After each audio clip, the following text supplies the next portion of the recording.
Hello, everybody. Oh my god, oh my god, oh my god. Time to start a new game. Are you ready? Hello, Apparition, G-Chan, OA, Guffy Force, and Dexter. I have no idea what to expect from this. That's totally fine, G-Chan. Seriously. This is a game that was, hello, Isidial. This is a game that was recommended to me. Basically, above all the others. For after playing Umineko. Like, what should you play after Umineko? Hello, Nagels. And I have not even seen a trailer for this. For Umineko, I knew a few things. Like, I knew that Beatrice was a character. I knew that Erica came in. But for this, I know nothing. Not one single solitary goddamn thing. So, this looks like to be some kind of a murder mystery as well. Very Gothic Castlevania style art. It was made in 2012.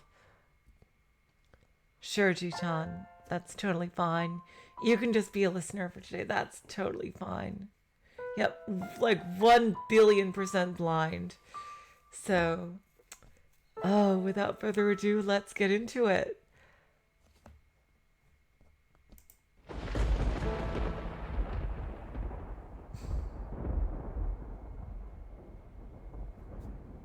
By the way, since it's a new stream, please tell me how. I don't think there's any voices. Please. Oh, no murder mystery. Interesting. Please tell me if there's any sound issues. Like if I'm too soft or loud, or the game is too soft or loud.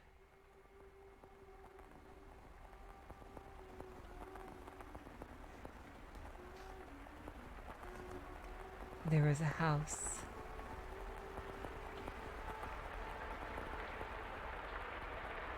That sits beyond dark, dense woods.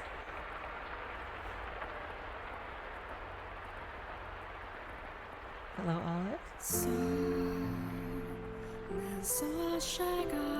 The world fading into view after a dream.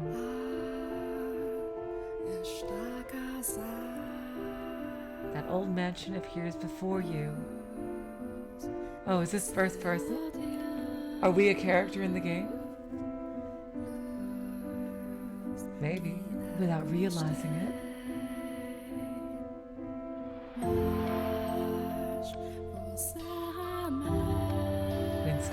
It instinctively accepts as truth. The events unfolding before you. Getting some Umineko vibes already. The house lives in perpetuity, an amalgam of myriad fates and generations. No one knows who first said.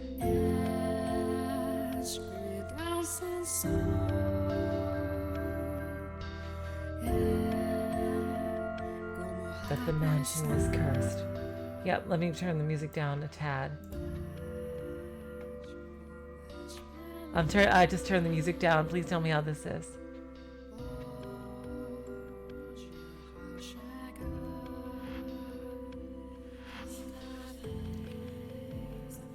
So yeah, getting a lot of Umineko vibes here so far.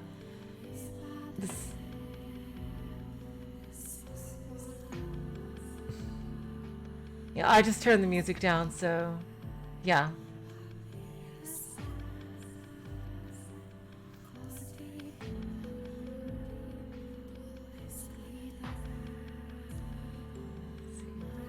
Oh wow, that almost looks like a Higurashi OG background there with the washed out train.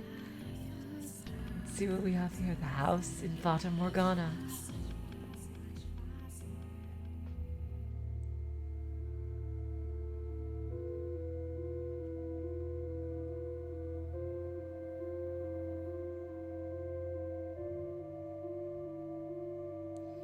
Our Father,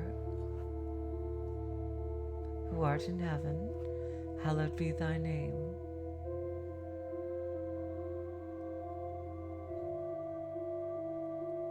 Have mercy on me, O Father.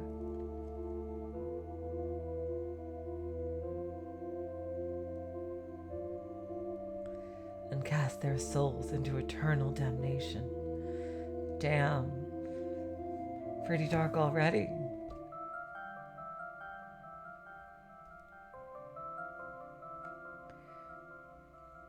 Oh my god. Okay, we got a menu here. Backlog, save, load, skip, auto, window. I see. I was looking down upon a corpse. My own corpse. Oh. I was afflicted with great despair at the sight of it being dragged to the place of my crucifixion. My soul crumbled, and I was wholly extinguished. Indeed, I did once lose everything. However, as I faded into darkness everlasting, I heard a voice calling out to me, and so I vowed once more that no matter how long it may take. Damn, the music is loud. Hello, Akira, welcome to the stream. How great the obstacles that stand in my way, or what form you may assume, I shall come back for you, that I must return to that house. So I ask of you, please wait until this mutilated body arrives there once more. It does remind me of Nier, the singing. You're right. Your consciousness, wavering like a ship at sea, was slowly drawn back to the surface. Tur. With each new breath, feeling gradually returns to your fingers. Master. You could hear the pattering of rain from somewhere. Master. And the sound of a crackling fire. Wake up, Master. Creak, creak, creak. Wake up. When you came to, you were rocking back and forth in a rocking chair. The room was dimly lit. Aside from the flickering of the fireplace, there was no other illumination. No light shone through the closed windows. There was only the pitter-patter of rain on the glass. Honestly, seriously, that sound is so comforting. The sound of rain on a window is like, especially at night, I think is one of the most comforting sounds ever. I love that sound so much. It was as though the whole mansion had been enveloped in darkness. Someone's talking. I don't know who. Oh, splendid. You were finally awoken. Someone called out to you. You were about to search the room, but that turned out to be unnecessary. The source of the voice was crouching beside the chair, looking up at you with emerald eyes. Oh, hello. Good morning, Master. Good morning. Oh. Oh! We have choices. Oh god. I was not ready for this! Shit. Okay, I guess I'll be nice on these. This is my first playthrough and I have no idea what's going on. Here we go. So yeah, the saves won't just be my saves, but my saves will be actually at the choices. Jeez. What is the matter? Are you still waking up? You seem rather drowsy. Oh, hello, Vids. Welcome to the stream. Come now, you must gather yourself. Though I am glad to hear your voice. I've simply been waiting so long for this moment. tending to the mansion all by my lonesome. Oh, that's still her. Tending to the mansion all by my lonesome, ensuring it was ready for your return, whenever that time may be. When I caught sight of you through the window, my heart fluttered. The time had finally arrived. You were perplexed. This woman, who looked like a maid, seemed to know you, but you had no memory of her. What kind of herbal tea would you like to start your day with? Yeah, I have some wonderful chamomile leaves, if you would like. Yeah, just like, imagine if the other choice leads to immediate bad ending, just like, or good ending, just like a zero-time dilemma. Oh, perhaps your tastes have changed since last we met. Tell me, master, what would you like? I beg your pardon. I allowed myself to get too excited. But I hope you will be sympathetic, master. I am just utterly elated that I could see you again.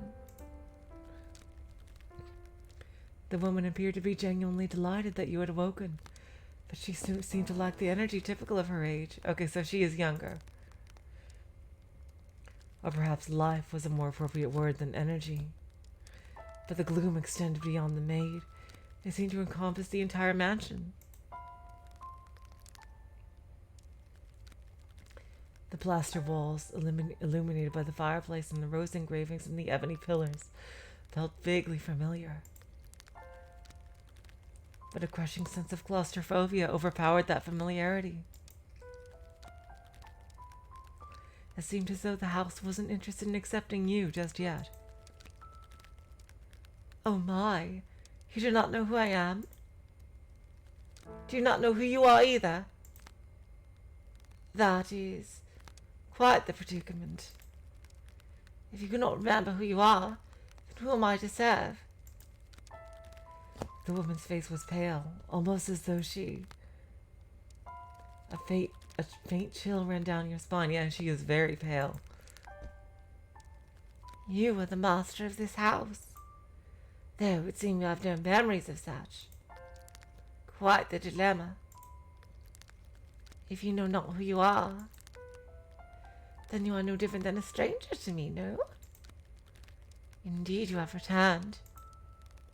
But from where? That I cannot say. Then, how about this?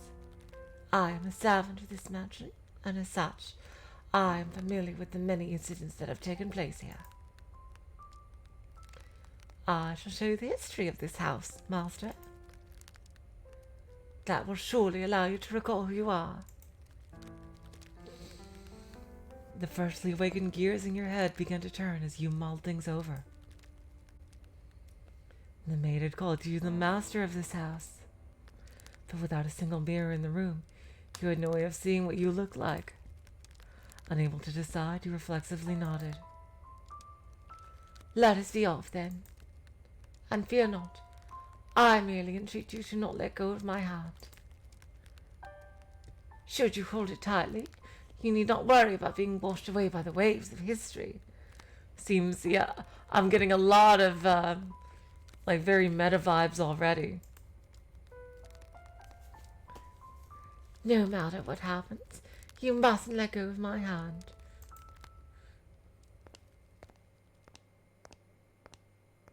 Your hand in hers, you followed the maid's lead through the hall. The air within the mansion was oppressive, as though a black miasma hovered within. The house was bleak and barren, hardly a trace of color to be found. You came across an open window. Beyond it lay nothing but darkness. Neither sunlight nor moonlight could be seen. Again, this is some kind of... It feels like they're implying that this is some kind of alternate dimension. There were no chirping birds, no rustling grass, no signs of life at all. Everything that would normally give color to the world had vanished entirely. The only other presence was that of the maid. Following her lead, You proceeded through the mansion.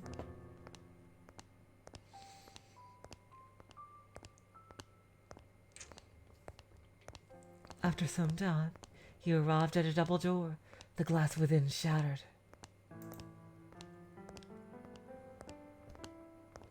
The door, once pure white, had long since faded into a dull gray. It appeared to lead to the back garden. You could hear children laughing on the other side. Oh, wow. Though it is the state you now see it, a beautiful, beautiful garden once lay beyond these doors. The owner of the time enjoyed gathering rare species of rose from all across the world. At its grandest, it seemed every flower was in constant competition for the most majestic bloom. Would you like to see this wonderful era of splendor and prosperity? I very much hope it is to your liking, master. The maid opened the doors to the back garden. A sudden gust of wind rushed across your face, forcing you to close your eyes as you followed the maid out the doors. When you next opened your eyes, the world was no longer blanketed in shadows.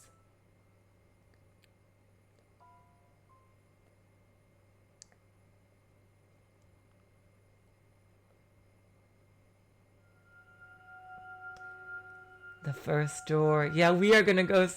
Yep. Starting with some crazy meta stuff already. 1603. Okay, then.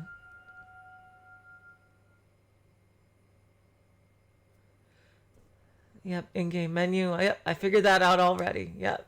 Although, ironically, I can't do it right at that moment. Yep. Oh, hello, Marco J. Welcome to the stream. I haven't seen you before. The mansion had an alluring air of beauty about it in that era.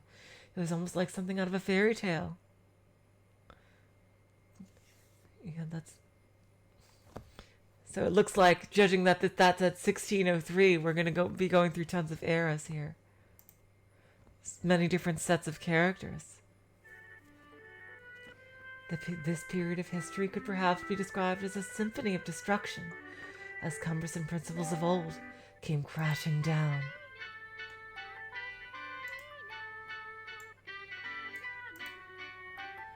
Free from the day-to-day oppression of these antiquated precepts, the people seem to hark back to the more poetic, expressive ways of old. They took these newly blossoming emotions in hand, and with them they wrote literature, painted portraits, composed theater, and found love. Even the church, which had maintained authority throughout the Middle Ages, embraced the changing times, adopting the culture's flowering sense of aesthetic. War would break out not 20 years from then, plucking the ripened era from the tree of history. But that is of no concern to us now. I wonder what country this is supposed to be. At the time, it was still what people referred to as the Golden Age. A period of furor for all who were there.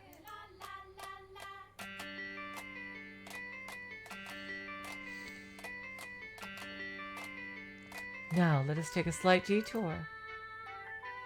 No, we will not be changing locations. This is a tale about the mansion, from beginning to end. Interesting. Very interesting. I'm already really curious about what's going on here. Yep, that's exactly what I thought. We will, however, be moving through time. Say, about 8 years into the past. A very wealthy family lived in the house then. The mother and father, brother and sister, all had distinctive, beautiful flaxen hair. I was always enamored by their hair. By contrast, mine is the color of a wet crow. See, there I am, standing around, looking rather a fool. I was happy back then. And what reason did I have not to be, afforded the opportunity to attend such a beautiful home? So I poured my heart into serving that family. Okay, so the maid is clearly something very special here. Listen closely if you would. That soft, fleeting sound that could only be a young girl singing. Can you hear it? La la la, la la la. The girl you see, cheerfully picking crimson roses and singing like a songbird, was called Nellie. Though young, she sang with elegance. Nellie was deeply fond of the house's garden, and she would often spend her afternoons there. Gorgeous roses gathered from all across the world bloomed in the garden. They were given the utmost care, and even had their thorns removed. Oh, wow. Again, a little girl in a rose garden. Like a lot of major Umineko vibes here, beginning right here. So young Nellie would not hurt herself, naturally. The light brown-haired girl carefully plucked petals from the roses, gathering them up as she sang. Her voice was like music played by fairies. Nay, the sight of her was like an angel descended from heaven. Hello, Senpai G. Welcome to the stream. Oh dear, please don't look at me like that. I admit I was being rather fanciful. But what is a woman if not fanciful? Huh? Little bird. Oh. Little bird, singing night and day. For your little birdie heart, sing your woes away. Pretty flowers all around the little birds. And even when the sun comes up, oh dearest, no, I've forgotten what comes next. Are you listening? They look rather bored. Nellie was, a matter of fact, not the only visitor to the rose garden that day. She always came with her older brother, Mel. The young siblings were inseparable. Mel adored his little sister, who in turn pined for his attention. The sight of the two innocent children cuddling together, not yet shackled by the fear of the future, was truly heartwarming. That day, Mel was sitting in the shade of a tree reading a book. As I am sure you are aware, in their time, books could not yet be mass-produced. What he was reading had been copied by a scribe. I presume he had borrowed it from the church. The book, having passed through many hands over many years, was visibly worn, but I suppose that just speaks to its importance. It was, in fact, a Latin grammar textbook he was reading. Mel was a clever boy. He had attended church from a very young age, where a priest would instruct him in Latin grammar.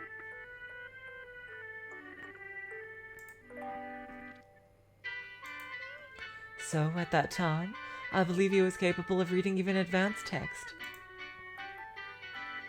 Oh, dearest Mel, please.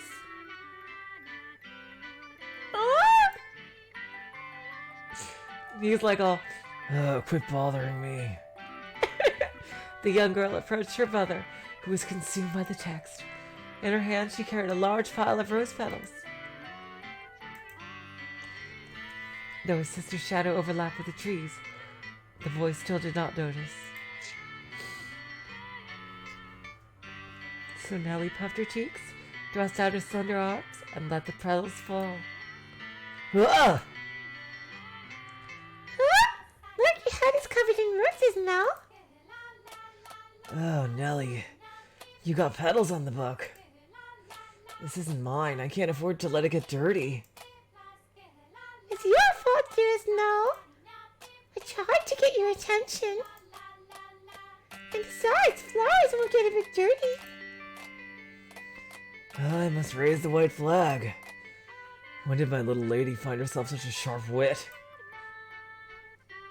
We're waiting for you, dearest Mel. I waited, and you didn't so much as glance at me. I'll be an adult by the time you're done reading that book. Wow, that's soon. Not soon. Mothers his girls grow up fast. You know what? I think he's more of a George than a Canon. Let's see. She may be right. In that case, we should do something together before you're all grown up. Surely you won't play with me any longer once you become an adult. That's not true. So yeah, by the way, please bear with me while I try to see how the characters are and slowly, get their voices straight. That's not true. I'll still play with you even when I'm grown up. Aww.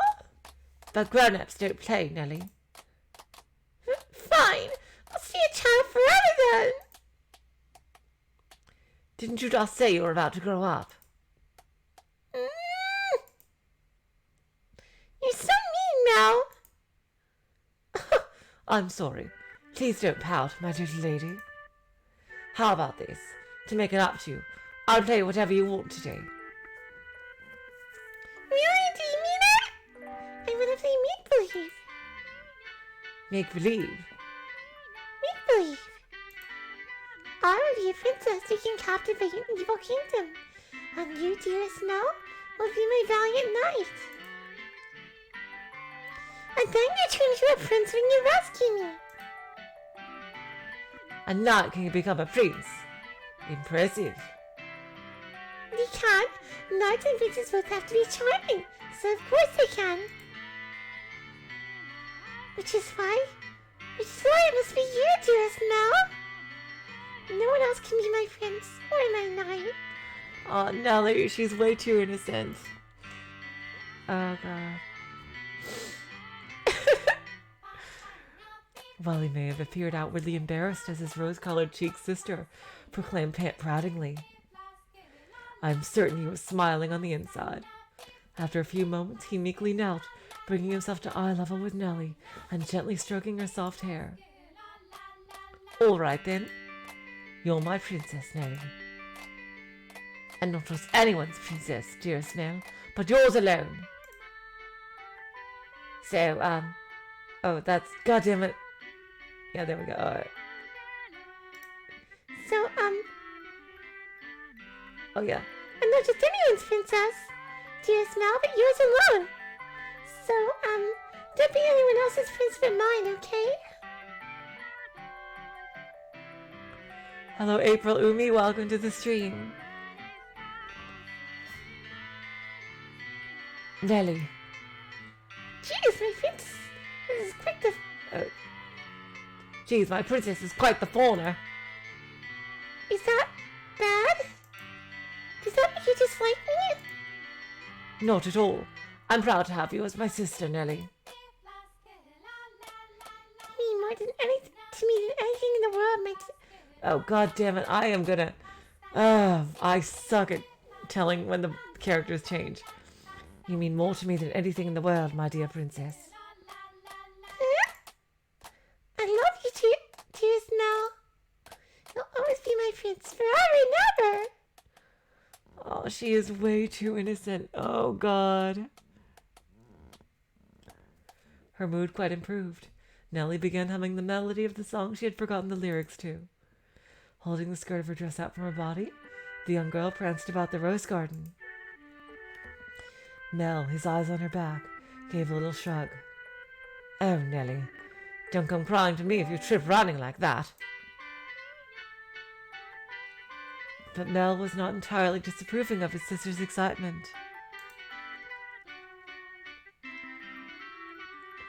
He carefully brushed aside the petals on his book, set it in the shade of the tree, and began chasing after Nelly.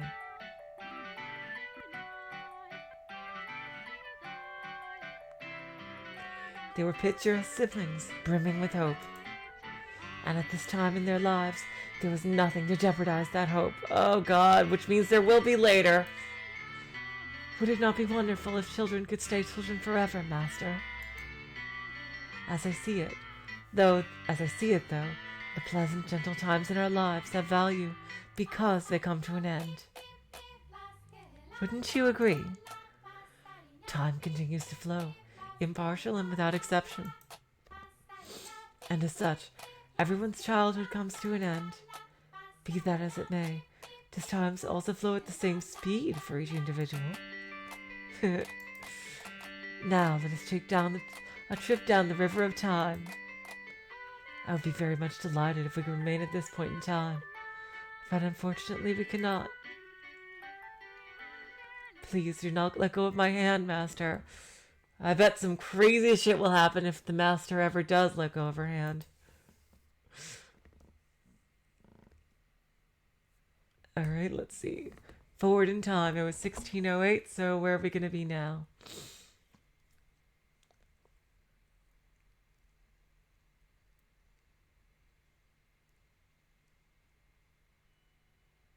Oh, he is much older.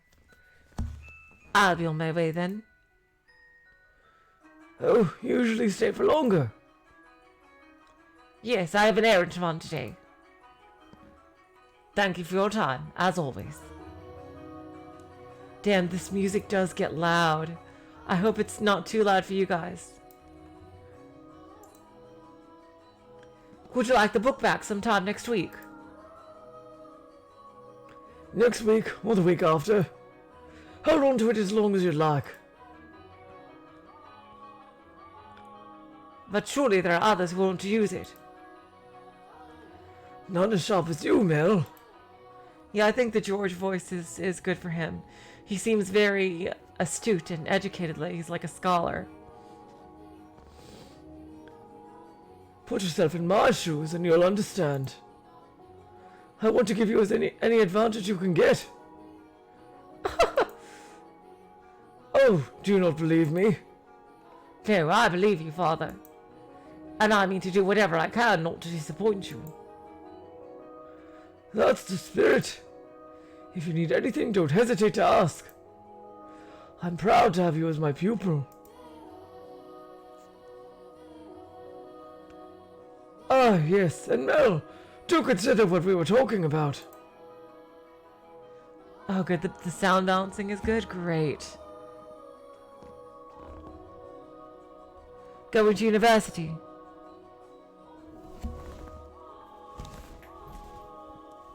Hold on, my battery doesn't seem to be charging. That was close. Okay, the computer almost ran out of battery. Indeed. If you do, I can introduce you to some accomplished instructors. There is very little left for me to teach you, and I believe you would make a fine priest. Oh. He doesn't want to be a priest. It's an honorable thing, Mel, to devote yourself to the service of our Lord. He's like, yeah, that's not what I want to do. I wonder what it is. He was studying Latin, which follows through to church things, but I wonder what it is he really wants to do. I'll give it some thought. If you'll excuse me, then. I'll see you again. Our doors are always open. Farewell.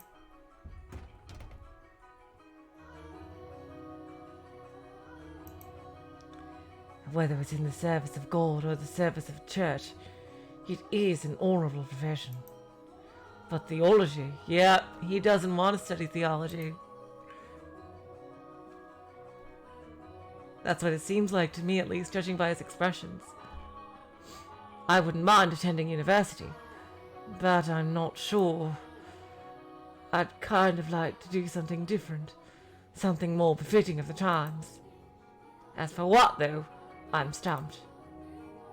But I need to make up my mind soon.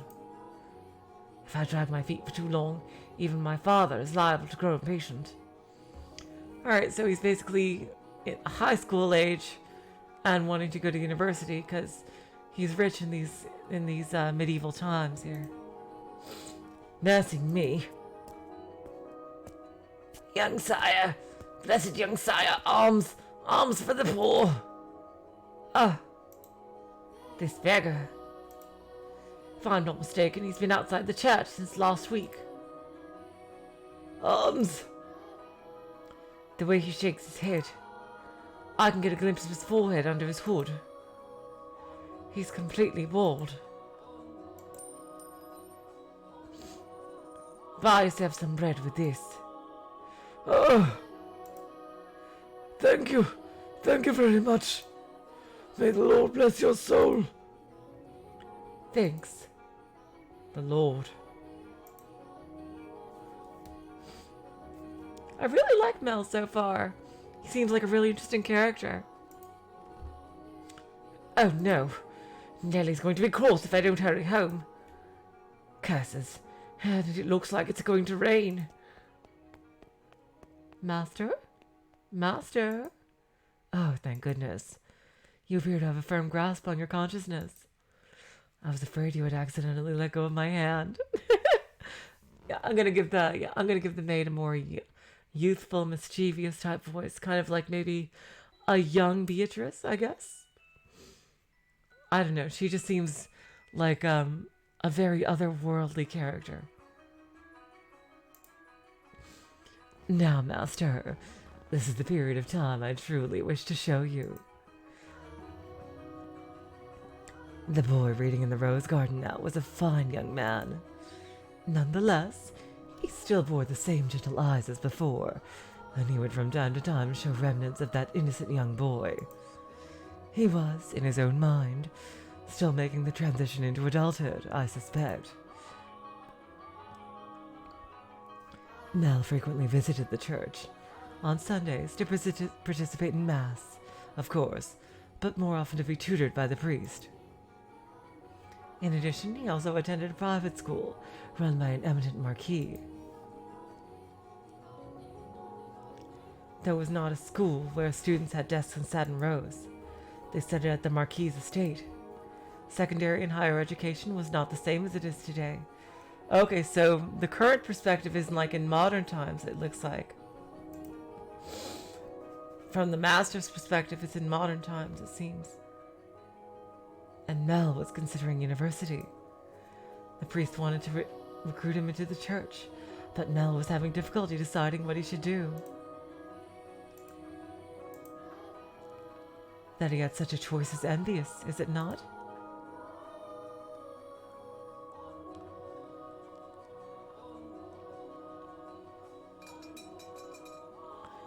Good afternoon. I'm here to pick up my order. Is it ready? Aye, ready and waiting, young Master Rhodes. Oh, don't call me young master, please. I beg your pardon. Cannot seem to get me head out of the past. Your order's right here, sir. Mel had stopped at a jewelry store in the center of town on his way back from the church. The building was both a workshop and a storefront, and the nobles of the area were deeply fond of the master's wares. He was so skilled even the royal family had commissioned work from him. As a matter of fact, the wooden sign out front was engraved with a replica of a piece of his jewelry said to be on display in the palace. As artistry flourished in this golden age, the number of shops selling luxurious items, such as jewelry, rose in kind. However, the clientele of these shops comprised a very narrow range of people. May I have a look? Of course, of course. Good, it came out just as I'd hoped. Splendid work. Can I afford to disappoint a loyal customer like yourself? An admirable work ethic. I'm sure she'll love it. Such a kind lad, young master. My boy back home could do well to learn a thing or two from you. Yep, hello, welcome, David Lohman. Yep, it's a new game. Umineko is finished. I loved Umineko so much, but this looks really interesting so far. Every man ought to show women some cordiality. Coming home to a cold fireplace is a sad thing indeed.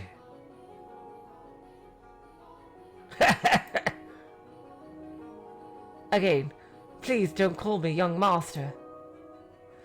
My apologies. I'll take this and be on my way then. Good day. If you find yourself in need of aught else, just let me know. I can make you any jewelry you ask for. Come to me and your sweetheart's tale will be sure as made. And I guarantee the two of you will have all sorts of fun when you give it to her. Oh, you know what I mean. Please, I don't have a sweetheart. Well, that's a surprise. Yeah, he's really cute. Hello, Wing Balloon. Welcome to the stream. I'm sure many girls are vying for your hand too, young Mr. Rhodes. A fine family, good looks, charming. And your future's all but... I'll be on my way then. Is he... I might be reading too much into it, but... I think he either has, someone else that he loves, or he might be gay or something like that. I don't know. Judging by his reaction to that. What that jeweler said. Like, he doesn't seem to want a girlfriend. Or he's just, like, really uncertain of his future. Like, there's a lot of different possibilities I'll keep in mind here. I'm sorry, I just like to theorize and stuff. Like, on what's gonna happen. I am 1,000,000,000,000% blind to this story. I haven't even seen trailers. I'll reiterate that again, so... This is a really lovely new experience that I am having such a gorgeous time with already. I'm in a bit of a hurry. Good day. Come by again anytime. Goodness. Huh. Maybe I'll say I want to study abroad or something. Patient as my father may be, that would certainly anger him. I can hear it now. You're wasting your God-given talents, boy.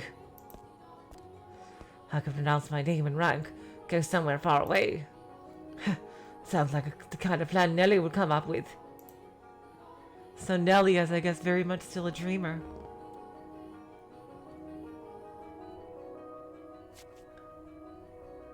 Back in the garden, as he drew closer to the mansion, the rich fragrance of roses grew more prominent. Over time, this distinctive scent had led visitors to refer to the house as Rose Manor.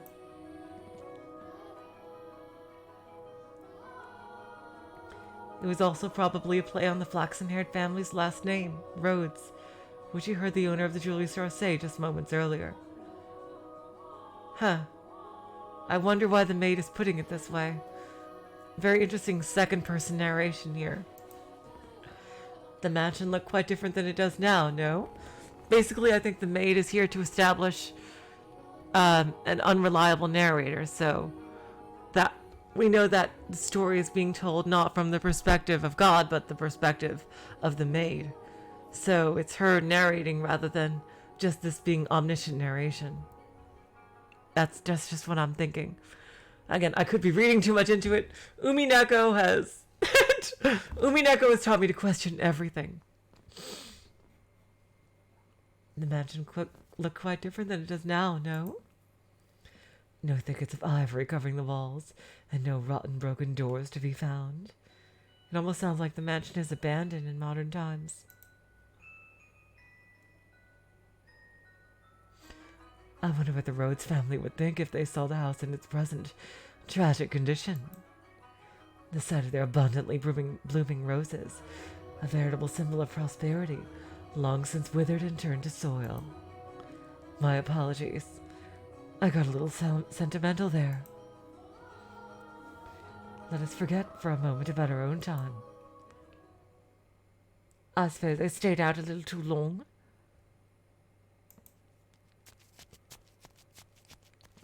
Oh well, the sun shall shine high in the sky. I'm sure it's...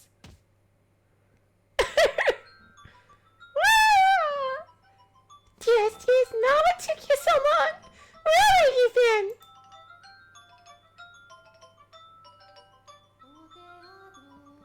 I've been waiting forever. Nellie, you're not in the house?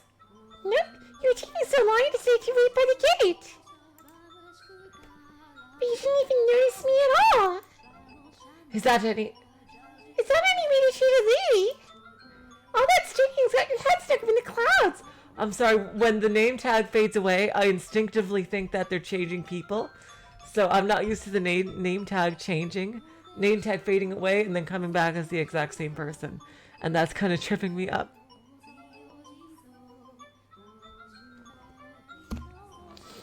All that studying got your head stuck up in the clouds. No, it hasn't, really. Also, you're heavy. Could you please get off my back? Oh, she is older. She's like a young teenager.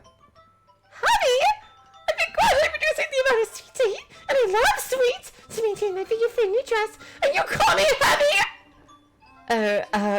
I didn't catch that. Were you saying a tongue twister? You're such a gimlet now! Jerk! Blockhead! Weakling! And obnoxious to boot. Whatever happened to the delightful little girl who was once my sister? She'd probably throw a fit if I said that out loud. Jesus Christ. Should you really be outside, Nellie? You are the star of today's event. It's fine. You can call it a birthday party, but I know just about fraternizing.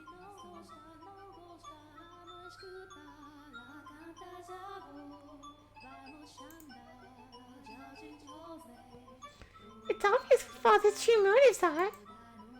I'll be gathering a bunch of boys from good families to look for someone to marry me off to. I have no interest in that at all. Don't be like that, Nellie. They're all here for you. At least enjoy what you can of the party. I guess. You know, I'll make her voice a bit older because she's not a little girl anymore. She's a teenager, so.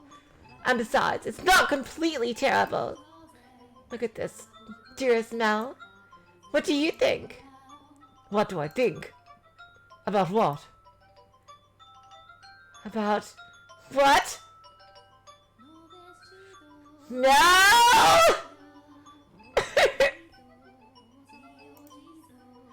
My new dress! It arrived! I'm wearing it! How could you not notice? I did notice it was something I haven't seen before, but you have so many dresses, Nelly, so oh god, this is a bit of a sticky wicket, isn't it? But this is the dress I need just for today! Look at the colors, they're so pretty. It's like the work of a renowned dyer. And this belt is just lovely. You see how it comes together to form a butterfly? Oh. Well, I'm just absolutely in love with it. I think I'll be wearing this dress for a while to come.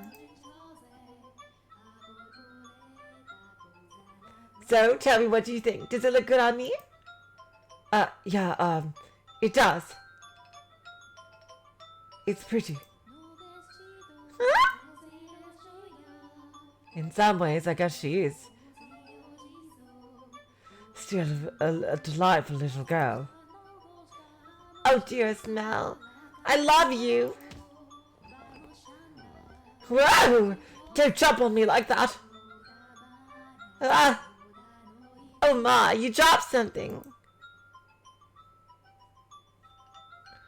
And what we have here? Wait, hold on, no, you can't have that yet. Is it a present? Give it back. I was going to give that to you later. Oh, it's a present for her. I knew it, it's for me. And just what could it be? Hey, don't open it.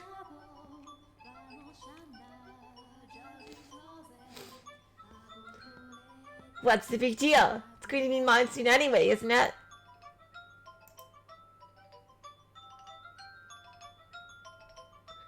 Oh, I love it. A rose necklace. And this design, it's from the jeweler the royal family uses. Oh, my dearest Mel. You had this made just for me. Oh, jeez. It defeats the purpose if you open it before the party. Happiness is always better sooner rather than later, Mel. I think I'll put it on right away. There. How's it look? It looks lovely. Ah, my prince is still the sweetest in all the land. Don't make such weird noises. Oh, but why not? A prince always knows exactly what his princess wants. And this princess wanted some rose jewelry to go with her new dress. Understand? Here? Jeez, I'm sure I don't have it easy playing your prince, Nellie. It might be about time you found a new one. Prince is a prince because you can't just find one standing on the street corner. If you want to retire, dearest Nell, you're going to have to wait another 10 years. That's a long time. Or if you find yourself a new princess. I'm not so... Yeah, I think he might be. Her. You're about as romantic as a rock, dearest Mel. But worry not. Your adorable little sister will always be your princess. What more could you want? Are you really allowed to be the judge of that? I mean more to you than any other girl in the world, do I not? Then that makes me your perfect princess.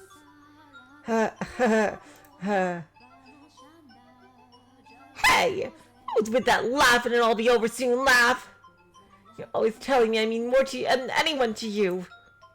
Yes, you do. More than anyone in the world, my beloved baby sister. Huh? I'll take good care of the necklace. Thank you, my dearest Nell. Well, if you're happy with it, then so am I. You're very welcome. Now, back into the house with you. Can't have a party without the guest of honor. Do you know if anyone is here yet? Nope. I imagine they'll be here very soon, though.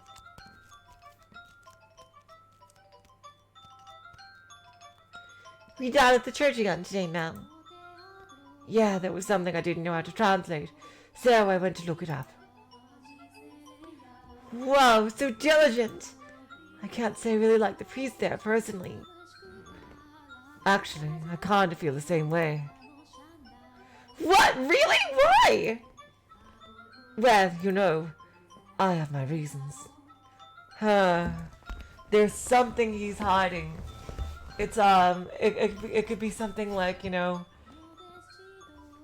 like it could be as simple as he doesn't want to study theology, he doesn't want to become a priest, and the priest is pushing him to do that.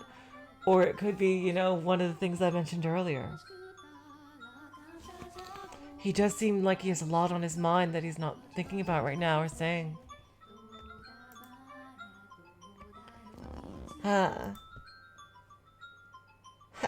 So even you don't always like the priest, huh? Let's skip Mass on Sunday, then. You can go and play. No skipping church. As grew the brother, so did the sister. That day, Nellie would be turning 14, and Mel, 3 years her senior, was 17. You saw it with your own eyes, so you noticed how much she has changed. She was always a cute little girl, and she grew into an even more beautiful young woman. Though she was only 14, she was well on her way to becoming a fine lady. As for her character, well... But a girl like that has her own charms, would you not say?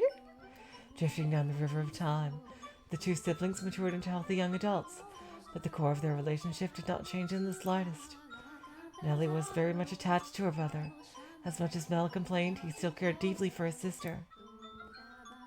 Around the time the sun had begun to set, carriages started lining up outside as well-dressed aristocrats made their way into the house. As Nellie had suspected, the majority of them were boys. I don't know who this is. Yes, I understand. You don't need to say anything more. Rose Manor, right? Okay, we'll go together. Me alone? No, please don't make me... The inhabitants of Rose Manor are surely living quite contented lives, and I'm sure they don't remember a thing. What is going on? The end of chapter 1, I see. If all the chapters are an hour like this, then we have pretty good stopping points.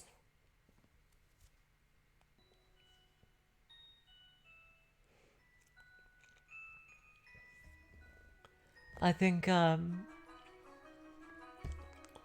the way, I've decided that we're going to do basically 2 hours each day since I'm going daily now.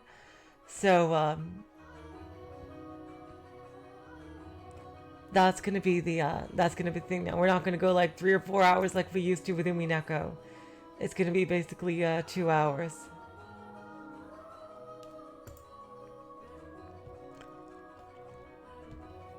Okay, well, it looked like the end of a chapter. The room with the fireplace was always kept in pristine condition, so they could entertain guests at any time. Walls colorfully decorated with tapestries and stained glass windows gave testament to their great fortune. The servant's first assignment every morning was to clean this room. Pitchers, silver plates, and silverware were polished to a shine, so they could proudly be put to use at a moment's notice. And for events like their daughter's birthday, the room served an even more important role. The tabletops were removable, so they had ordered new tabletops with designs made especially for this occasion. Hello, Dual Wisdom. Welcome to the stream. And once the banquet had drawn to a close, tables speckled with half-empty wine glasses and leftover candied fruits were moved off the side to make room for, of course, the festivities. Good evening, Lady Nellie. You're looking particularly lovely today. Nellie, I'd had these jewels cut just for you. You'll let me at this dance, won't you?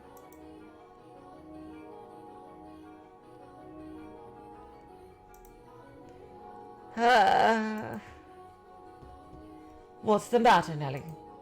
You look exhausted.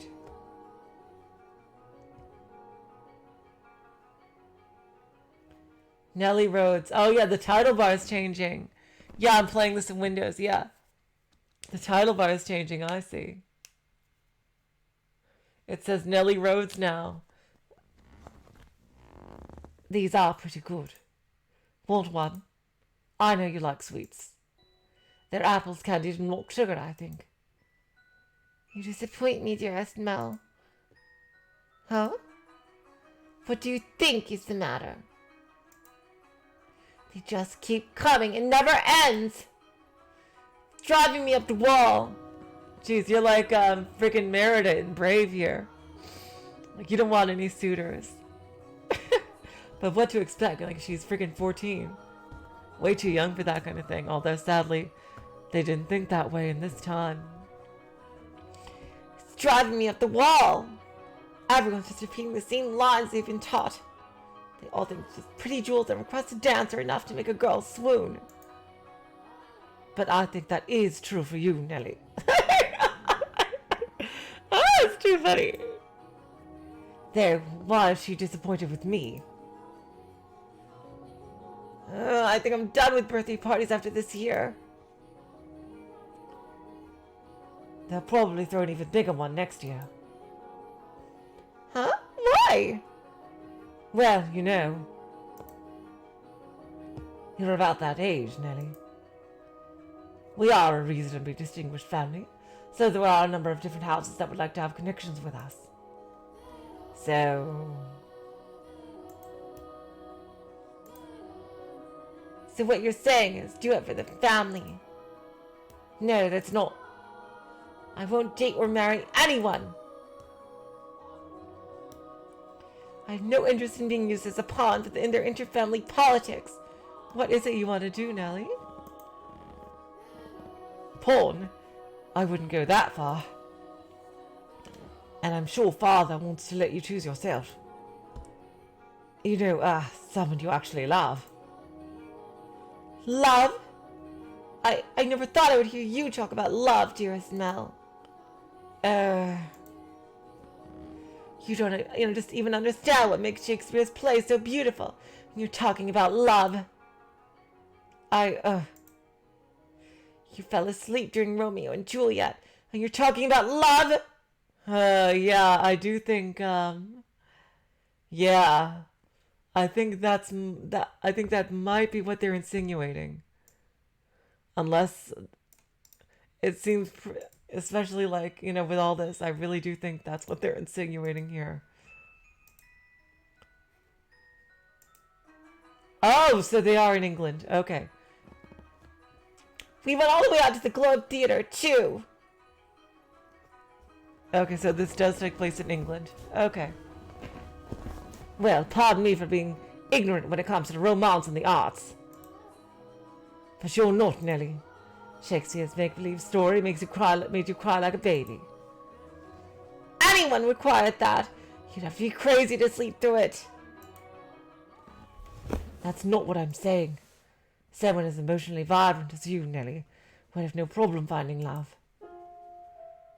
Dearest Mel, we should dance. And as everyone else is saying, Lady Nellie, could I have this? Let's dance, dearest Mel. What? Me? Wait a... Come on, I really like this song. Quit pulling on me, Nellie. What's the point of us dancing? We're siblings. Mother and father are staring daggers at us. No matter. What day is today, dearest Mel? Your birthday. Exactly. So I can do what I want. It's my party and I'll do what I want to. Now, attend to your princess as a proper prince should. Oh, jeez, how did I get my bloody self into this? Nellie's skirt fluttered along with her as she stepped in time to the music. She was not only a skilled singer, but a skilled dancer as well. Mel, on the other hand, fumbled over his own feet, trying to keep up. One would be hard-pressed to describe his dance abilities as good, even his flattery. Though boys of his pedigree were taught to dance as part of their etiquette lessons, he found himself more being dragged around by his sister. He could hardly be said to be attending to her. This is humiliating.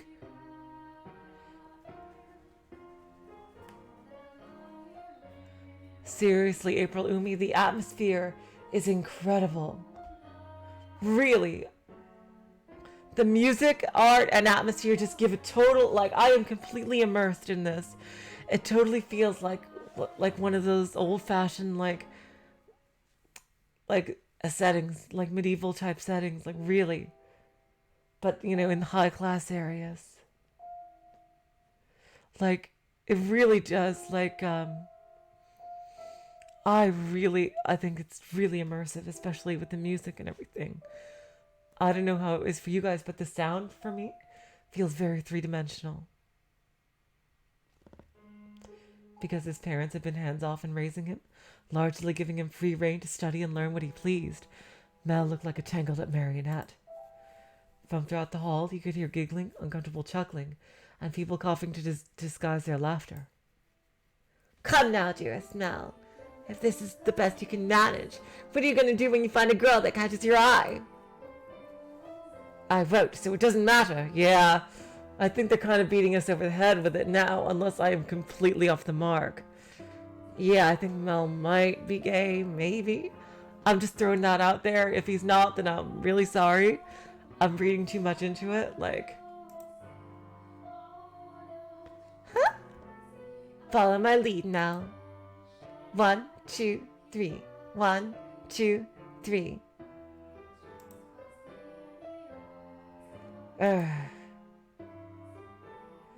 Nellie alone enjoyed her time dancing with her brother, and quite thoroughly at that. It did not matter to her that he moved awkwardly or that the guests were giving them cold stares. It was their parents who first cracked under the pressure, just as their father who was about to give an exaggerated cough and stop the music. A ruckus swelled up near the entrance. Is this the war that the maid was talking about? What could that be? Who knows? Whatever's going on, I've been spared. The music came to a stop, and the party guests began bustling. The siblings' father spoke up sternly about the noise in order to quell the spreading commotion. He ordered the servants to investigate, had the music restarted, gave a short apology for the interruption, and set the party back on course. I went to go check on the entrance with the other servants, as I recall. Oh my, why are you looking at me like that? Okay, so the maid is some kind of clearly supernatural, immortal type being here. If she was alive in the 1600s here, and now she's also alive in the modern day, so I'm pretty sure that's what's going on. Oh my, why are you looking at me like that? These are not my memories, but those which dwell within the mansion. Do you think we should be following what happens next from my perspective then? That is not what confused you. Well, your question shall be answered in time. In time. Now let us return to our tale. Though the party had fallen still for a moment,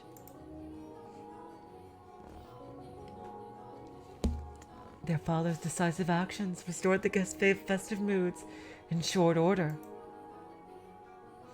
So it was not by any means the commotion that caused the ball to conclude earlier than planned. Oh dear, I hear thunder. It was rather loud, too. Sounds like we have quite the storm brewing. They lived in a country where the weather was nothing if not unpredictable. Rain was a frequent occurrence there. The stretches of time with clear skies grew longer as summer approached, but their weather was still somewhat unstable, on the cusp of the two seasons. They had a strong wind that night as well, which turned the raindrops to little spears on the window.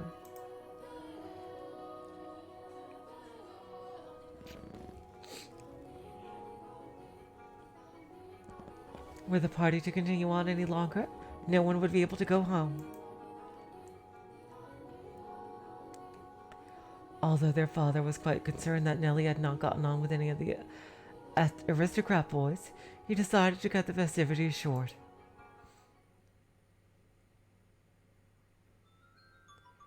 Thank goodness it ended early. How lucky I am. This must be a blessing for always being such a good girl.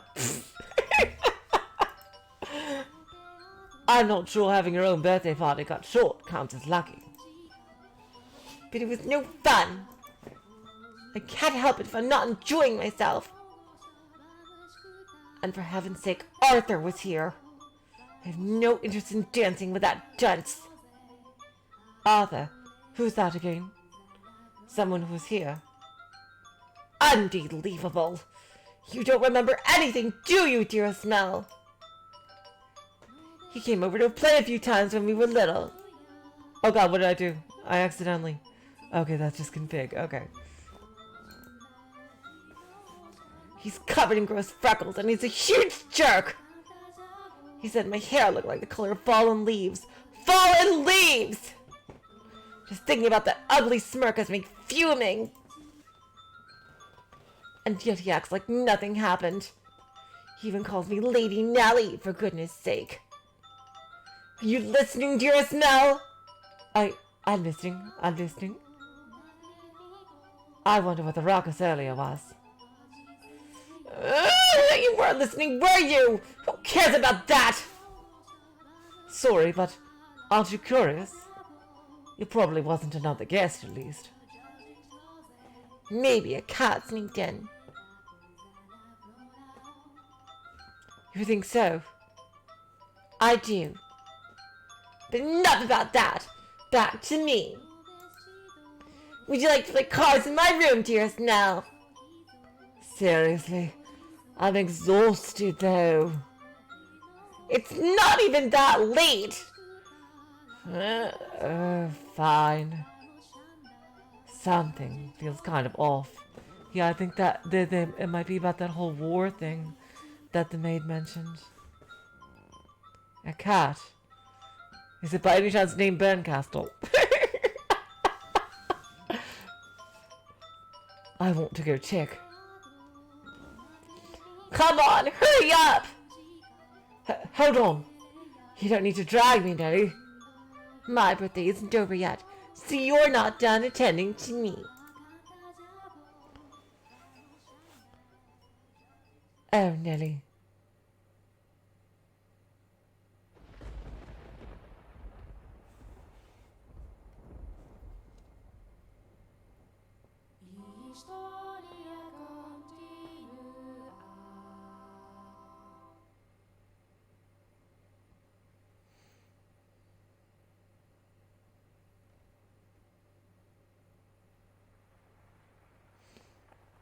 see what's happening. The rain just won't let up. I can't sleep. I wonder what that commotion earlier was about. Oh, for goodness sake.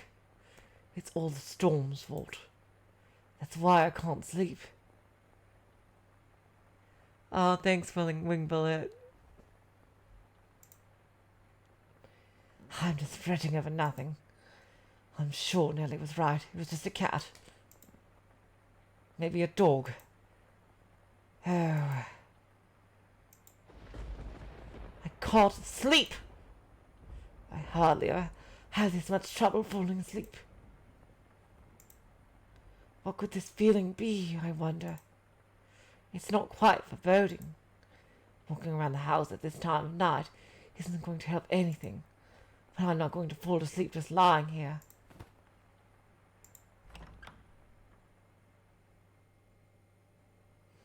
The only sounds that could be heard in the dark corridors were the sharp pitter-patter of the rain, his footsteps, and his breathing.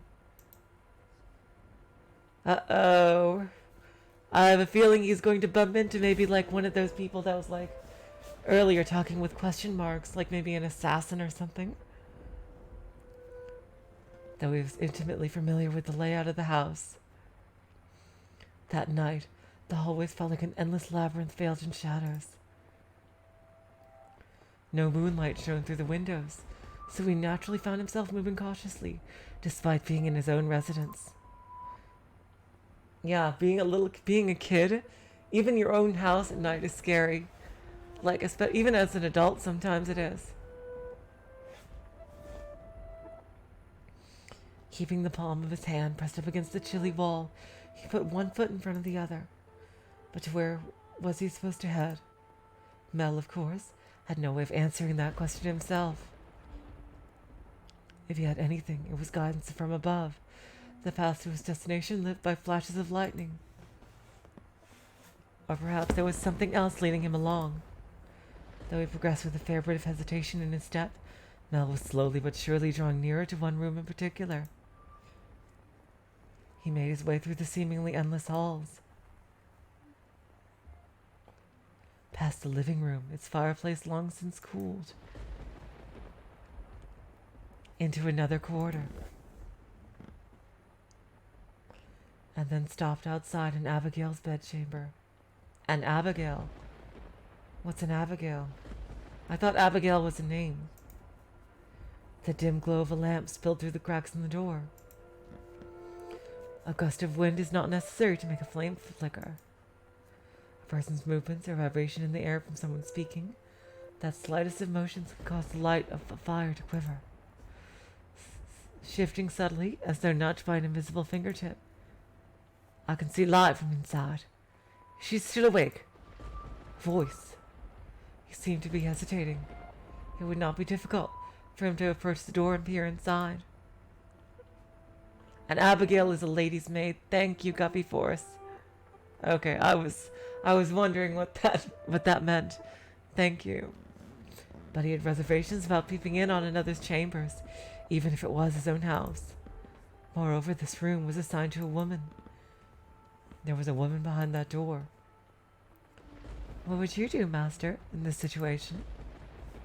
Would you succumb to your curiosity and gaze inside? Oh, are we gonna get a choice? Uh-oh. Or would you respect the owner's privacy? Huh? I shouldn't be doing this. But the voice, it feels like it's calling to me or someone else. Yes, me, could sense something watching me at that moment. He had succumbed to his curiosity. Okay, good. Okay. He stood on the other side of the door from me, his flaxen eyes open wide, trying to remain as invisible as possible. Okay, so the maid is on the other side. The wavering in his heart seemed to create faint ripples in the air, which I pretended not to notice. Yes, I knew he was there. Okay, so yeah, this is the maid's room. I could sense his presence and his wavering emotions. However, I could not begin to speculate as to his true feelings, or how great a surprise this was to him. I too am discovering new facets of this tale by viewing it through the eyes of the mansion. But it is not I who is of concern, Master. It is you. You and... I know I shouldn't be doing this. I should be ashamed of myself. But I can't look away. Oh wow, who is she? She is beautiful. Who is that? Her skin, it's so pale you can practically see through it. That's the maid! With the super pale skin, but in a different hairstyle. And wow, she is gorgeous.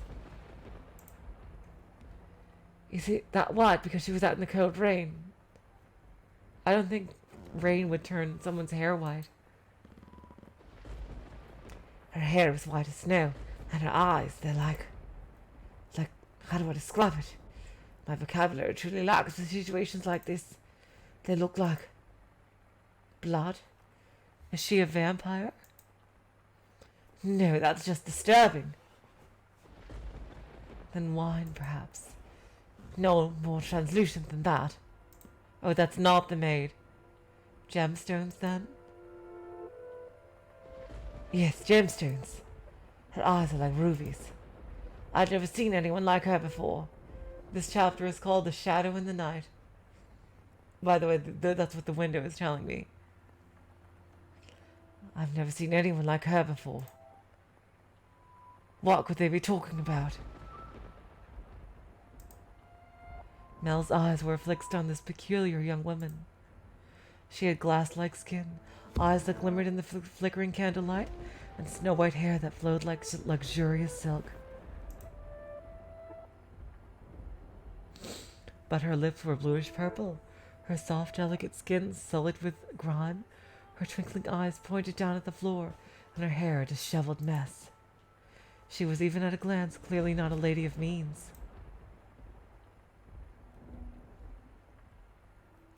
The tips of her fingers were cracked from the cold, her nails pale from malnutrition, and her garb little more than rags. However, true beauty is always visible, no matter what it may be hidden beneath. That is a new word to me, even wrapped in a veil of insalubrity. Even if she thought herself hideous. I wonder what happened to her.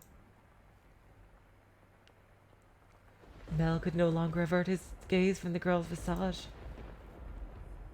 He had for the time being forgotten the shame he felt for peeping. As he strained his ears to hear the conversation taking place inside, a sickly voice arose from the white-haired girl's purple lips. So feeble was the sound that a gentle breeze blowing through the room could carry it away. I apologize for the trouble. Think nothing of it. Give your apologies, and thanks to the mistress. Understood. There is something strangely comforting about this house. Almost as if I've been here before. If my father were here, I'm sure he would be quite fond of it. I'm sorry about your father. That's not... There's nothing you could have done, I imagine. When you came to our rescue, he was already... Rescue? Father? Was that perchance what the commotion was about? He stared intently, entranced by the scene unfolding beyond the door. A gaze can often signal one's presence to others more effectively than words. The white-haired girl could lightly sense him there as well. She flicked her gem-like eyes upward. Ooh, she saw him. That was when the boy finally felt a pang of panic. For a split second, his flaxen eyes met her ruby eyes, causing him to recoil from the door.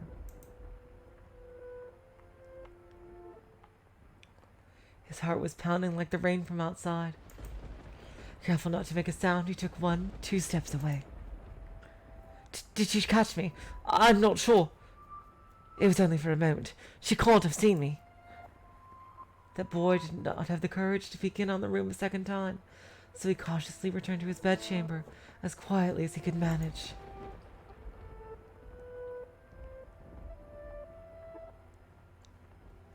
But even beneath his covers, he could not erase that girl's eyes from his memory.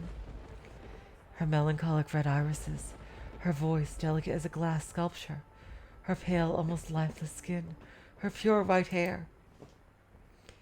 Every singular detail kept him from banishing her image from his mind. Okay, well, I guess I was wrong about that other thing then. Nor could he restrain his heavily pounding heart. Who could she be? Oh, so the maid does get another sprite here.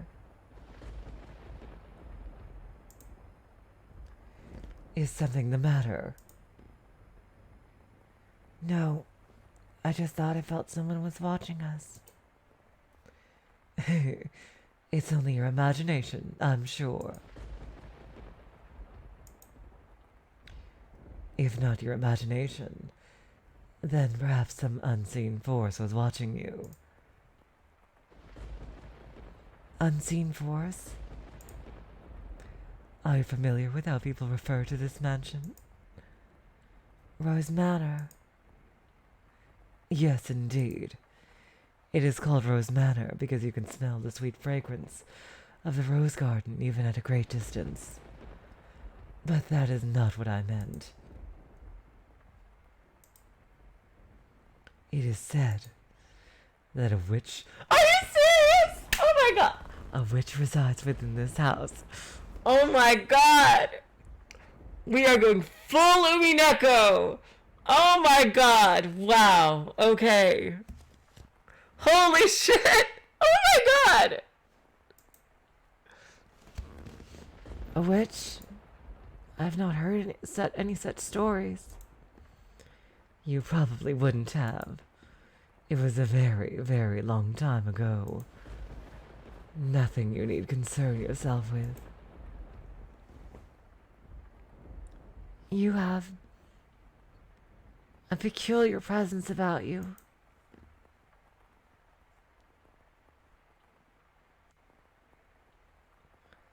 Should I consider that a compliment? It's getting late. You should get some rest. A room's already been set aside for you. But first, may I ask you one thing?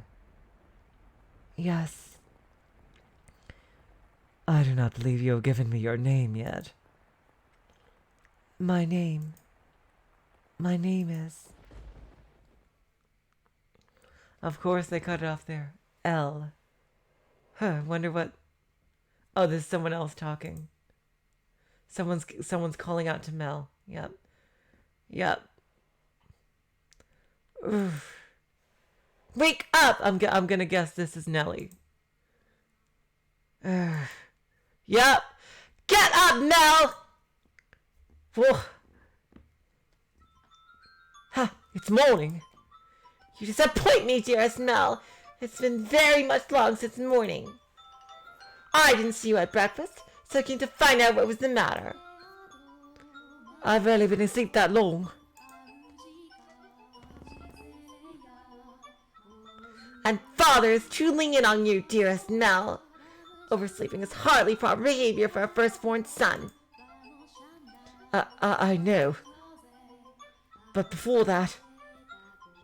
Yes, dearest Mel? What are you doing in here? You can't just go prancing into a boy's bedchamber. Leave that to the servants. I did send one for you. You're the one who refused to wake up. Besides, it's not like we're strangers. We used to sleep together all the time. That was long ago. Things are different now. We've grown up. We're teenagers. Oh, you're overthinking it, silly. Now hurry up! Out of bed, sleepyhead! Damn, she is like the... Really, a lot of... The art style may be very unique, but she is a very... Like, a lot of anime little sister tropes all rolled into one here. All right, I'm getting up. So you can see yourself out. Oh my, you look awful, dearest Mel. For someone who overslept, you look like you didn't get a wink last night. You think so? You didn't go out in the town last night, did you? Naughty, naughty boy. I would never. You know that. Yeah, I've played Fire Emblem Awakening, Ji-chan, yep. You squeaked. I don't think I believe you. I didn't go out last night or anything, baka. I'm tired because you haven't been playing cards until late, Nelly. Hey, we weren't playing for that long. Besides, look at me, I got it just fine. Anyway, shoo, away with you. I can't get dressed with you in here. Even though my sprite is dressed, but that's beside the point. Fine, I'm leaving. Huh. Phew. Oh, I almost forgot, dearest Mel. What now? Come on, no need to be mean. I'm sure you'll be quite surprised at the news. Oh? At breakfast, what you missed, Father told us. Told you what? Do I really want to stay? It sounds like you want me out of your room, dearest Mel. Please, Nelly.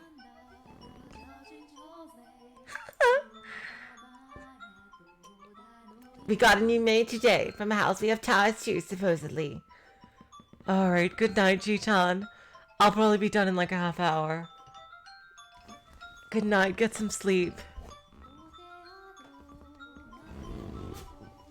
I bet the new maid is that girl. I've never seen anyone like her before. For supposedly coming from a good family, she isn't very graceful, and I've never seen her at social gatherings. But that's not the surprising part. Does that maid? She's peculiar. Has a very unusual appearance, that one. Have white hair. What? How do you know that, dearest Mel?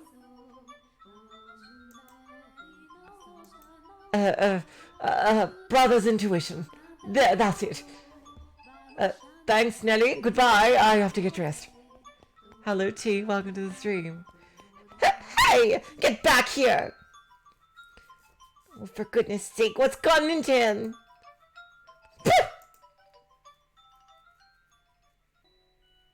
At the time, the majority of the servants at the mansion were men. However, the ladies of the house all had Abigails, so there were several women servants, myself included. The maids, by and large, were selected from the daughters of other esteemed families.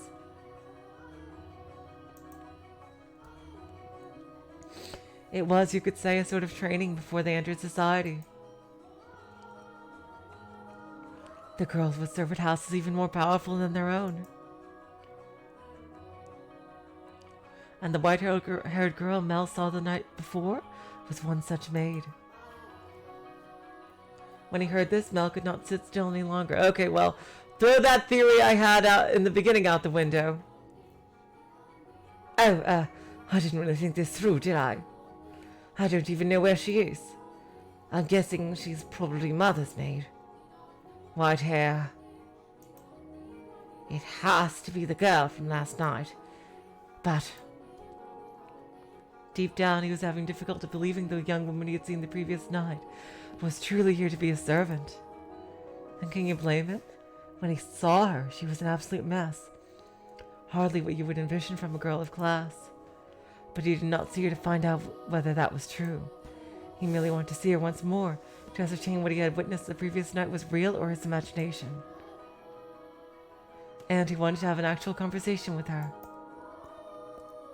I don't want to run into Mother. That would be awkward. He was heading towards his mother's bedchamber, but the closer he drew, the heavier each step grew. He rounded a corner, debating whether or not to head back, and stopped in his tracks. On occasion, wishes do come true. When Mel turned this corner, he saw her, the same girl, the same white hair. Hello, Sora. Welcome to the stream. We're almost done, though. I think we're going to be finished up with this chapter in about a half hour. Ah. She appeared to be cleaning the hallway. She traced along the wooden carvings lining the walls, making certain not to miss even a speck of dust. The girl wore a pristine dress, the uniform of the mansion's Abigail's. There was no longer any filth to obscure her beauty. All that had covered her pure white hair and glass-like skin was no longer. The one thing that had not changed was her listless ruby eyes. Pardon me. Hearing his footsteps, the young woman raised her head.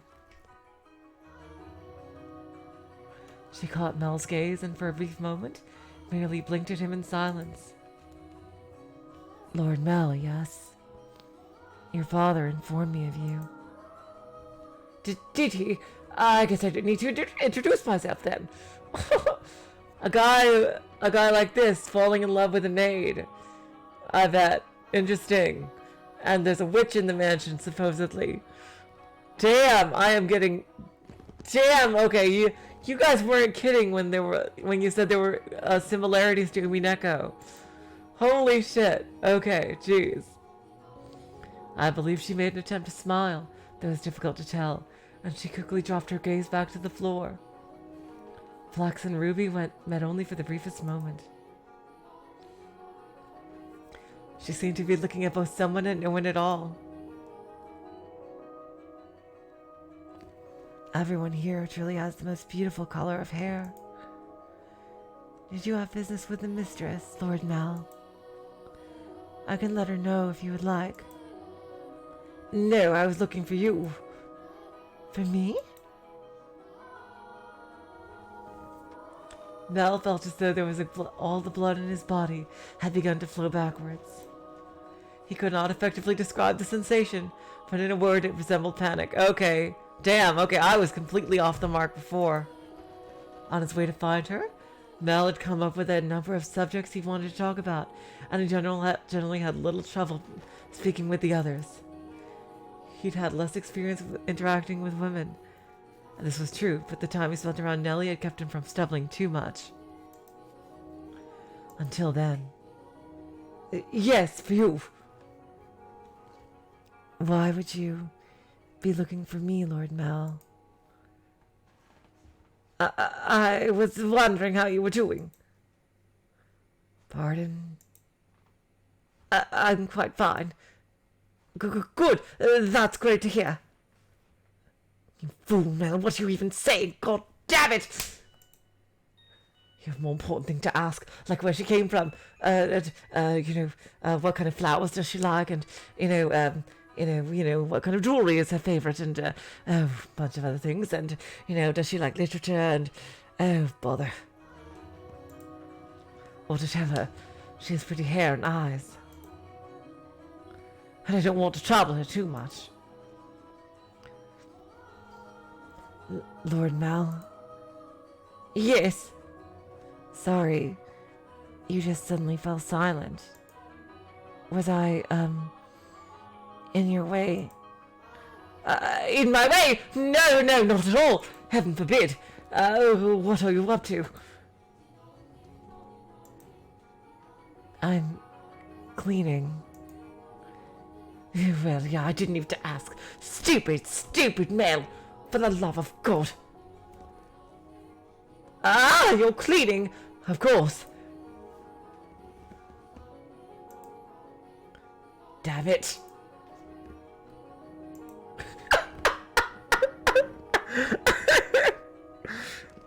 Okay, so we have a very Kudera maid here. Very different from Shannon, I would have to say. Oh, you can just let other servants take care of the cleaning. You're one of the noble's daughters we took in, right? Then why is Mother making... No, I'm doing this because I want to. The mistress appeared to be busy, and I could not just simply be idle. But... I enjoy cleaning. Well, if you say so.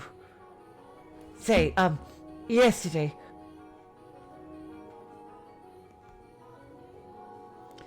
This mansion is truly a thing of beauty. All the many, many roses in the garden, even the furnishing has had a great deal of thought put into it. This family must have a wonderful sense of aesthetic. Oh, yeah, thanks, we rather do. We've put a lot of work into aesthetic. In the context of aesthetic, they say, oh, yes, our family has the greatest aesthetic that ever aestheticized. Oh, God. Did she just change the subject on me? God damn it. I'm delighted to have been given the opportunity to serve at such a magnificent house. Mother and father actually had nothing to do with that. Not even the garden. That's all been around since my grandfather's time. This mansion was a complete wreck when he bought it. Oh, was it? Yeah, frankly, I'm surprised he actually paid money for it. The chandelier in the foyer was shattered and only half attached to the ceiling. Most of the decorations on the walls were broken. I can hardly imagine. This is a marvelous, impressive house. I'm sure he'd be flattered to hear it. My grandfather was a bit of an eccentric. Damn! My God! Holy shit! Oh my Jesus Christ!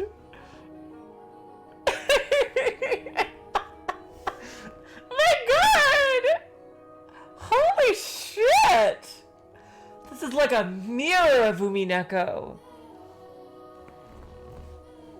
He liked to do things people didn't expect, just to watch the looks of surprise on their faces. He was the kind of man who would buy a mansion that was beyond repair, just to give it a completely new life. Everyone who had seen the property before it was renovated was astonished. They regretted not taking the opportunity themselves, seeing the transformation it underwent.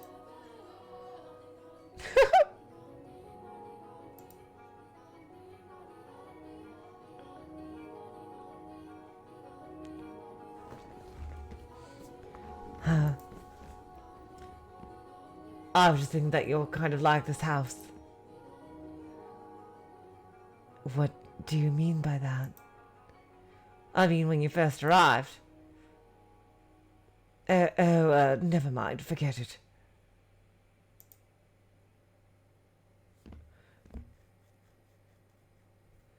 She'll figure out you are peeping on her stupid Nell!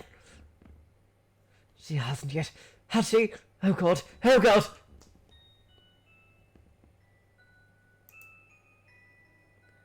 Yes. It's nothing. The more I think about it, the you and the mansion are really comparable. Oh. The truth is, being a run-down mess isn't the only reason nobody wanted to buy this house. Hello, cutie pie. Welcome to the stream. Yeah, it has been a while. They say...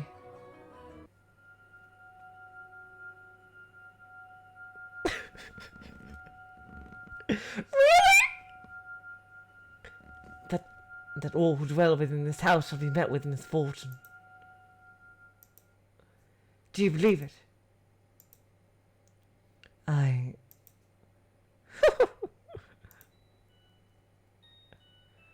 just kidding. No, it's actually not true. It's all rumors and hearsay, embellished to make the tale more exciting. The rumors only started because of how it used to look. If the mansion truly begat misfortune, then we wouldn't still be here. And it wouldn't explain how my grandfather died. Do you know how he passed away?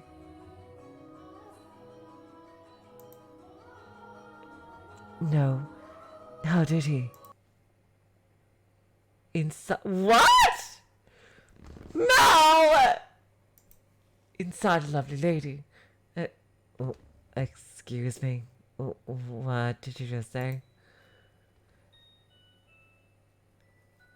Oh my god, Mel. You suck at this. Believe it or not, that was how he died. Oh god. Together with a young, beautiful woman. His time ran out while he was making love to her, they say. God damn it, Mel! What are you even saying? What kind of story is this to tell to someone like you just... Oh my god! Rather crude way to go.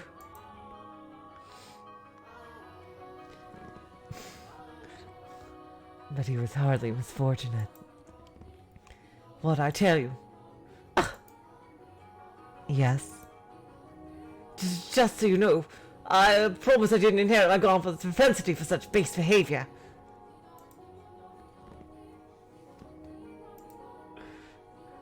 I am pure of body and spirit, dedicated wholly to my studies, so... Hey, she laughed. I'm really doing it. I'm really doing it. Mel, super flirting number one. My apologies. No, it's fine. Anyway, we were talking about the mansion, right? I've always thought it was a kind of a strange place myself. That dress you're wearing, it was found here after my grandfather bought it. You don't see that kind of design around these parts, so I'm guessing it was probably imported. The architecture is really old-fashioned too, which must have caught Grandfather's eye. When he announced his plans to buy it, the entire family opposed his decision, but he refused to budge.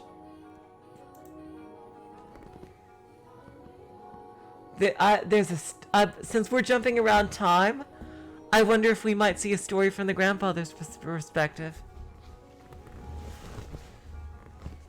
And why exactly he wanted the mansion so badly. Renovation upon renovation gave the mansion new life, but all of his work, he was most fond of the roses in the garden. He collected species from all across the world, and every time he got a new one, he would summon gardeners to arrange and grow them. It took incredibly long to complete. There are even some that wouldn't grow in the climate of this land, but Grandfather refused to give in. This line. He truly loved roses. I wonder if she knew the grandfather. Somehow. Is she like an immortal being too? I wonder, like the maid? I really don't get how someone can be so impassioned about them. It's just embarrassing every time someone called this house Rose Manor. Perhaps the roses were meant for someone. What? I'm simply speculating. Roses make wonderful gifts after all. Indeed they do! Yes, mental note, Mel, get 10,000 billion roses for this girl. And I believe... Mel, you didn't even ask her goddamn name yet!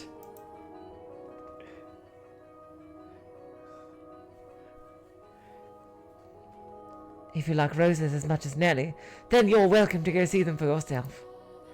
Pick as many as you'd like. If anyone asks, just say I gave you permission. Don't be shy. I'm sure it'll get tiring if all you do is work. God damn it, Mel, what are you supposed to do? You're doing this all wrong, Mel. What you're supposed to do is ask her what kind of roses she likes. Then you are going to say that you were supposed to surprise her with garden flowers that you picked from the garden yourself. You don't make her pick her own flowers. God damn it, Mel.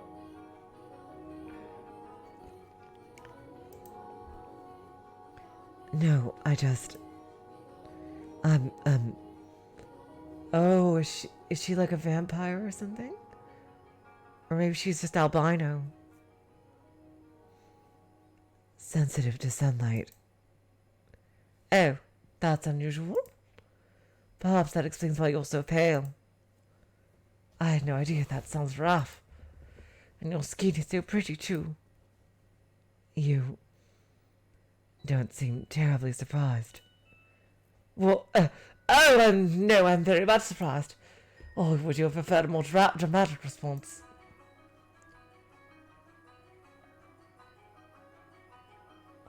No, I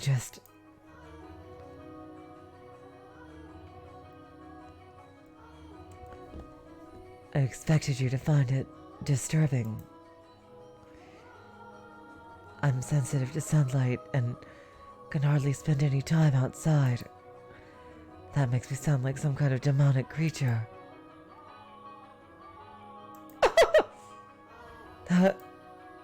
Oh, you worry too much. There's not a monster in the world as sweet as you. Oh. Yes? Are the other maids teasing you, perhaps? That black-haired one especially. She's, how should I put it, a little frightening. Almost as if she has a steel heart or something. She's impenetrable. Right, she's one of Mother's maids too, isn't she? Now I'm even more worried. Since you refuse to follow my instructions, you are henceforth hellspawn. I can imagine her saying that.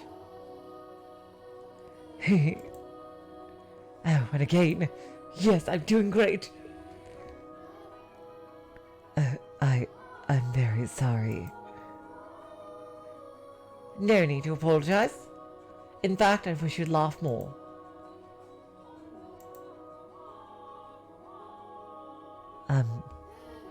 She's actually very kind to me, and everything she does with incredible precision and efficiency. She looks so young, and yet she has such skill. How long has she been here in the mansion? Actually, she's been here for quite some time, but I don't know exactly how long. No one knows how old she is. It's kind of creepy.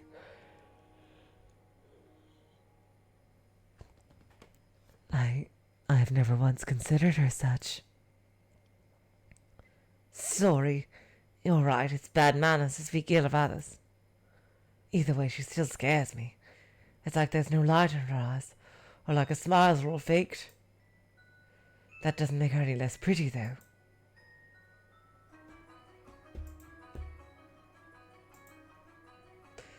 The conversation died. I had to think of something else to talk about, or else I would lose her forever.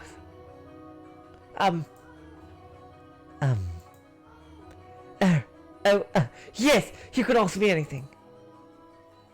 Mel, how about asking for her goddamn name?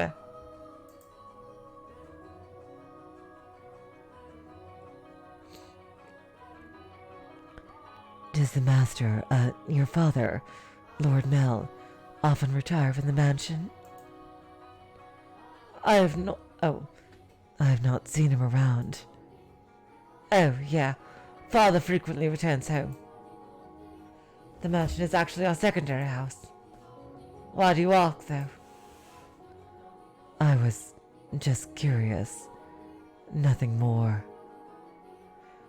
Hello, Nick Ryuzaki. Welcome to the stream. Interesting.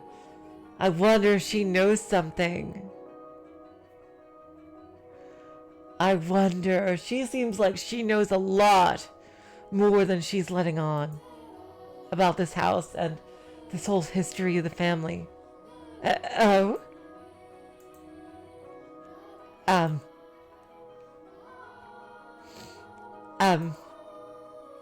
Yes, what is it?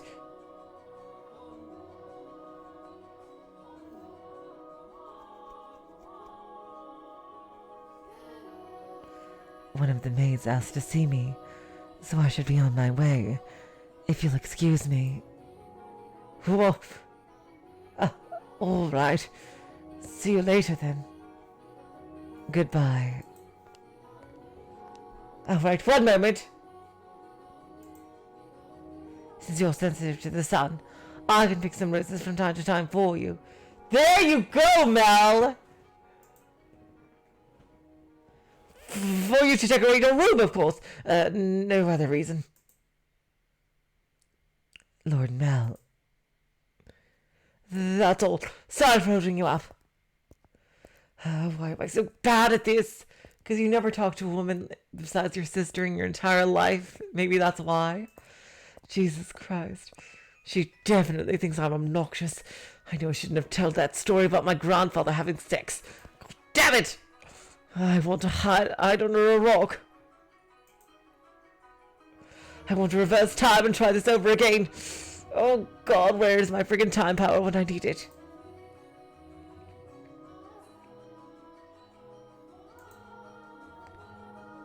Roses are not becoming of me.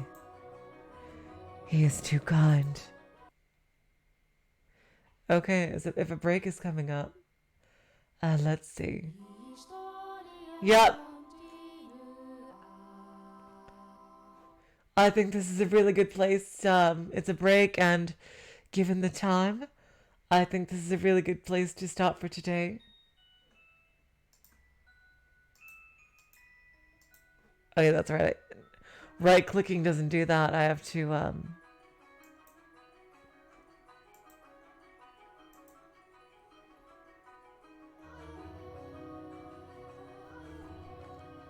What does lock mean, I wonder? Exactly. If only there was a maid that had time-stopping powers. Copy force. Yes. We need to get Sakuya Izayoi in here. Okay, you guys. I am really enjoying this so far. Oh my god.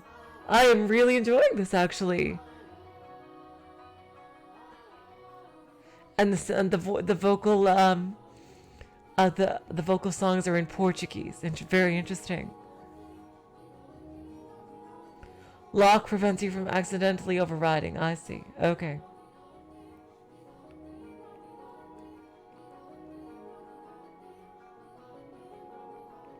I'll lock all the ones with choices then. I couldn't hurt to lock them.